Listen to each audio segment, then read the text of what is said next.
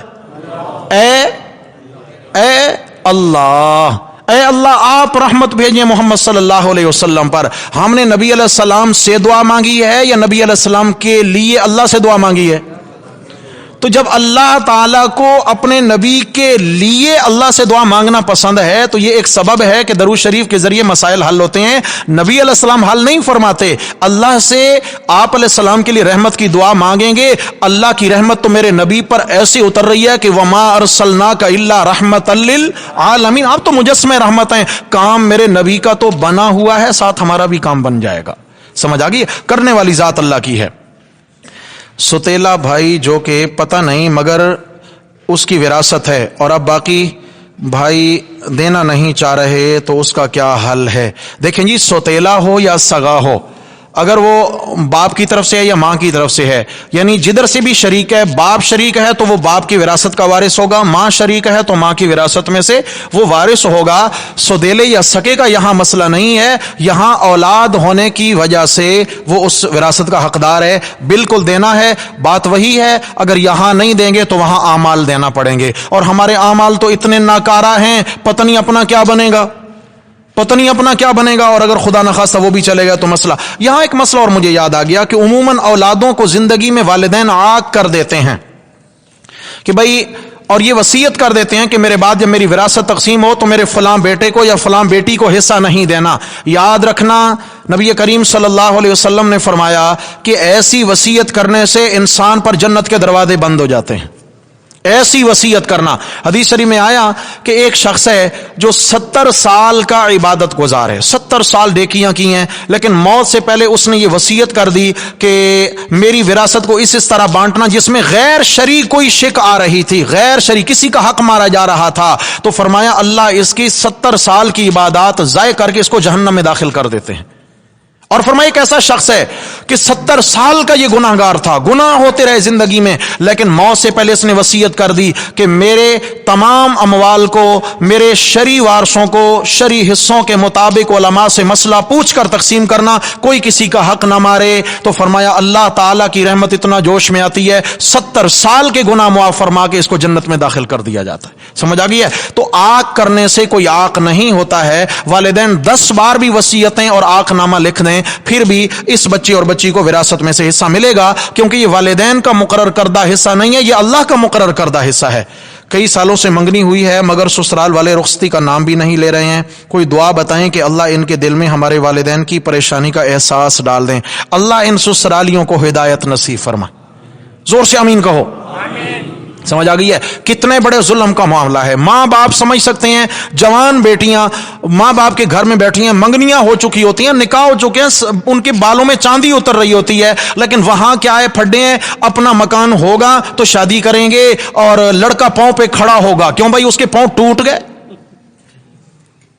انا للہ و انا الیہ راجعون۔ بھائی جب اس کو پاؤں پہ کھڑا دیکھ کر ہی کرنا تھا تو کسی کی بچی کو باندھ کر رکھنے کی کیا ضرورت تھی؟ کیوں ظلم کرتے ہو ایسا؟ خدا سے ڈرو، خدا سے ڈرو۔ اور مسئلہ یاد رکھیں، جوانی کے بعد اگر والدین اپنے بچے یا بچی کی شادی میں بلا عذر شرعی ایک لمحہ تاخیر کریں اور بچے یا بچی سے کوئی گناہ ہو جائے تو جتنا گناہ اولاد کو ہوگا اس کے برابر ماں باپ کے پلڑے میں وہ گناہ رکھا جائے گا دن قیامت کی۔ سمجھ آگے؟